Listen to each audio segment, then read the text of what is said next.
Hello dear students, मेरा नाम अनिल कुमार श्रीवास्तव है। इस समय मैं आज एक अंतर्राष्ट्रीय घटनाक्रम का जिक्र करने जा रहा हूँ। दरअसल आप सभी लोग पता है कि जब से अमेरिका में डोनाल्ड ट्रंप साहब आए हैं तब से थोड़ा सा उनका झुकाव भारत की ओर हुआ है। हालांकि पहले कार्यकाल की तरह से नहीं है, लेकिन इस दूसरे और अंतिम कार्यकाल में भी उन्होंने भारत की ओर अपना थोड़ा सा रुख जमाया है। जैसे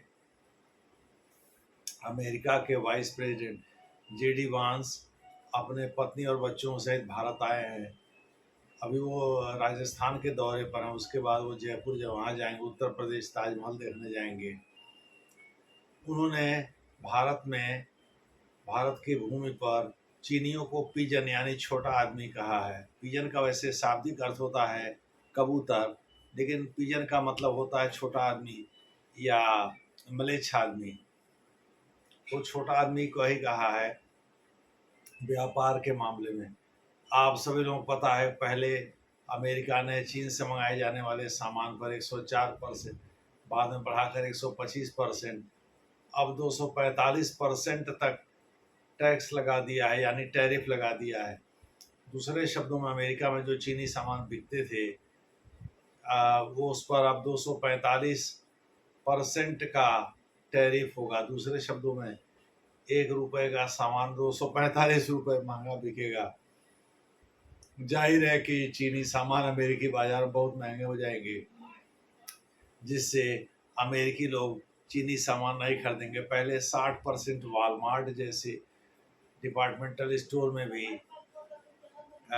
60% चीनी सामान हुआ करते थे।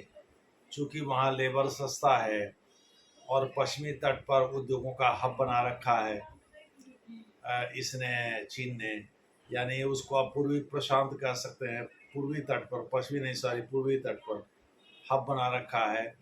उसे पूर्वी प्रशांत भी कहा जाता है चीन की ओर से। तो हालांकि वो पश्चिमी प्रशांत है अन्य के नज़रिए से, लेकिन चीन के नज़रिए से वो पूर्वी प्रशांत है। तो पूर्वी प्रशांत के तट पर वांगजाओ वगैरह जैसी जगह पर इन्होंने उद्योग धंधों का एक जाल बिछा रखा है, एक संजाल बिछा रखा है।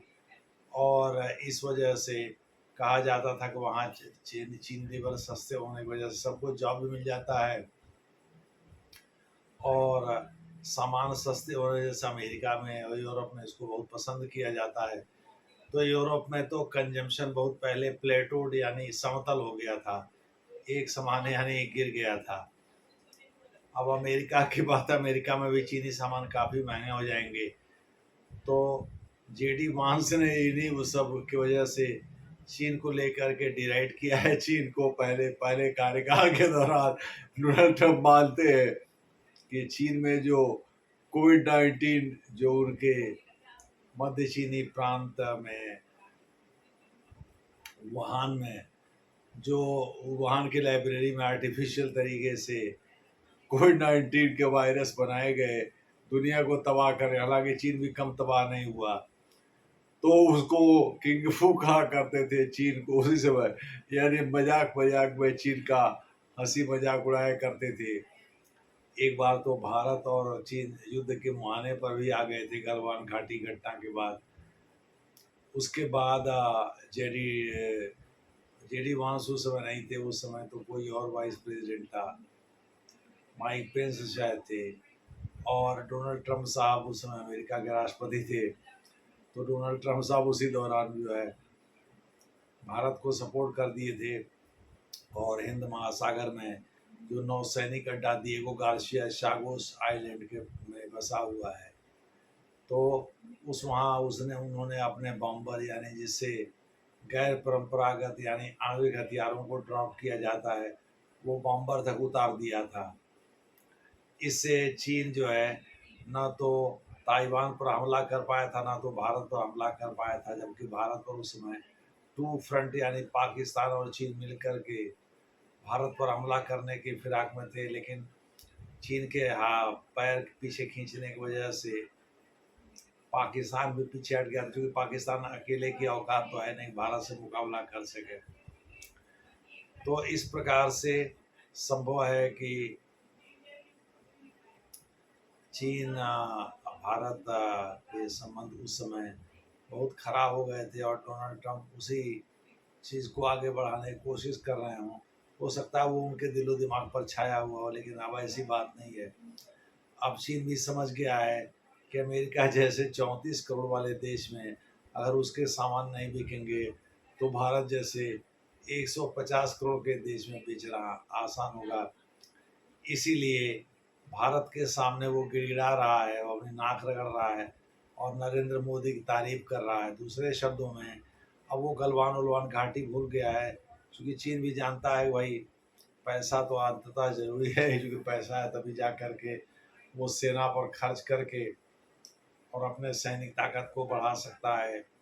दूसरे शब्दों में चीन जो है इस बात को भली बात जानता है, भाई पैसा रुपया तो देश के भीतर आना ही चाहिए।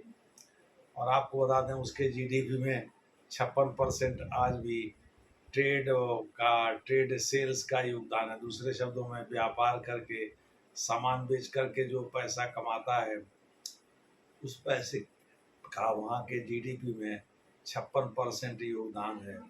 बहुत बड़ा योगदान होता है। 56% बहुत बड़ा अमाउंट होता है, बहुत बड़ा परसेंटेज होता है। इस प्रकार से चीन भारत में अपने नए विकल्प की तलाश कर रहा है। तो वो उसने पाकिस्तान को धत्ता बता दिया है, उठा दिखा दिया है, भैया तुम अपना निपटो भारत से अकेले, हम तो भारत के साथ दोस्ताना रवैया अपनाएंगे। दूसरे शब्दों में पाकिस्तानी जो पत्रकार हैं जिसमें कमर चीमा जैसे लोग हैं, वो लोग ये कह रहे हैं भाई पाकिस्तान को अपनी लड़ाई खुद अकेले लड़नी पड़ेगी। और वो लोग तो सऊदी अरेबिया, नरेंद्र मोदी जाने वाले हैं, सऊदी अरेबिया को भी भारत का मित्र ही बता रहे हैं, जो किसी ज़माने में सुन्नी देश होने की वजह से पाकिस्तान की बहुत मदद किया करता था। वहाँ 4700 भिखमंगों को उसने वापस पाकिस्तान भेजने का फैसला किया है। यानी पाकिस्तान से लोग जाकर के वहाँ भिखमंगाई करते थे, उनकी संख्या भी 4700 हो गई थी और वो 45 अरब का सामान खरीद भेजा करते थे। खैर, इसे हम एक अलग वीडियो में बताएंगे। लेकिन बहरहाल अब पाकिस्तान को लगने लगा कि भाई अपनी लड़ाई भारत से खुद अकेले लड़नी पड़ेगी। कुछ दिन पहले इस पर भी मैंने एक वीडियो बना रखा है। कुछ दिन पहले पाकिस्तानी सेना के यानी आर्मी के चीफ असीम मुनीर अकरम तो वहाँ संयुक्त राष्ट्र संघ में अस्थायी प्रतिनिधि हुआ करते थे पाकिस्तान के। असीम मुनीर नाम है आर्मी चीफ का। तो असीम मुनीर ने पीओ के खोने का डर उनके चेहरे पर दिखाई पड़ रहा था। वो थर थर काँप रहे थे, लेकिन जबरदस्ती ऊपर से पाकिस्तानियों का हौसला बुलंद करने में लगे हुए थे। खैर, उनको भी पता है कि भाई अगर चीन अकेले लड़े तो भारत से मुकाबला कर सकता है, लेकिन पाकिस्तान नहीं कर सकता। पाकिस्तान अकेले अगर लड़ेगा भारत से तो उसे मुंह की खानी पड़ेगी। अतीत में कई बार निर्णायक भले ही युद्ध ना हुआ हो, लेकिन अतीत में कई बार वो मुंह की खा चुका है। दूसरे शब्दों में सीकरी साहब तो लिखते हैं कि भारत के साथ पाकिस्तान का कभी निर्णायक युद्ध हुआ ही नहीं। अगर निर्णायक युद्ध हुआ रहता तो पाकिस्तान फड़फड़ाता नहीं बीच बीच में, जैसा कि आप हाल में देखते हैं। अभी हाल में आज जैसे सुनाई पड़ा है कि जम्मू कश्मीर के किसी इलाके में आतंकवादियों ने पिलग्रिम यानी वहाँ के पर्यटकों पर हमला किया है, धार्मिक यात्रा करने वालों पर हमला किया है। दूसरे शब्दों में पाकिस्तान अब सेना और पुलिस से मुकाबला नहीं कर पा रहा है, तो वो निर्दोष लोगों को अपना शिकार बना रहा है। इससे आम आम कश्मीरी नाराज ही होगा पाकिस्तान से, चूँकि पाकिस्तान में अब ये नहीं पता है पाकिस्तानी हुक्मरानों को कि कश्मीर का मुख्य व्यवसाय जो है पर्यटन है, और अगर टूरिस्ट को या पिलग्रिम्स को वो अपना निशाना बनाएगा, जैसे टूरिस्ट पिलग्रिम सहित टूरिस्ट की अगर बात की जाए तो इस साल 84 लाख लोग करीब कश्मीर गए हैं।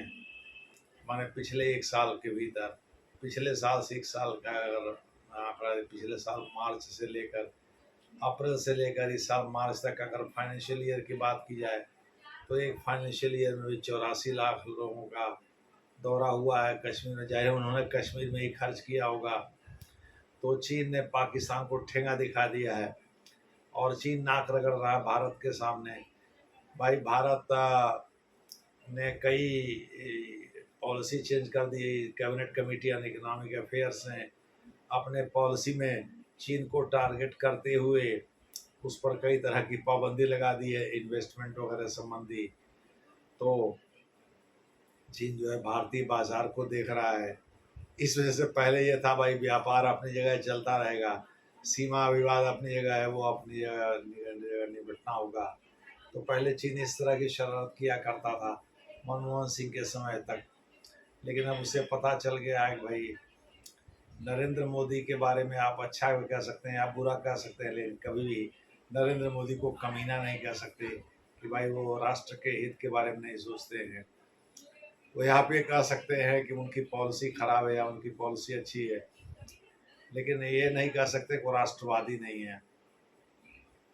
तो चीन को अभी ये समझ में आ गया है और चीन इसीलिए नरेंद्र मोदी की तारीफ भी कर रहा है। उसके ग्लोबल टाइम्स में नरेंद्र मोदी के तारीफ में कसीदे पढ़े गए हैं।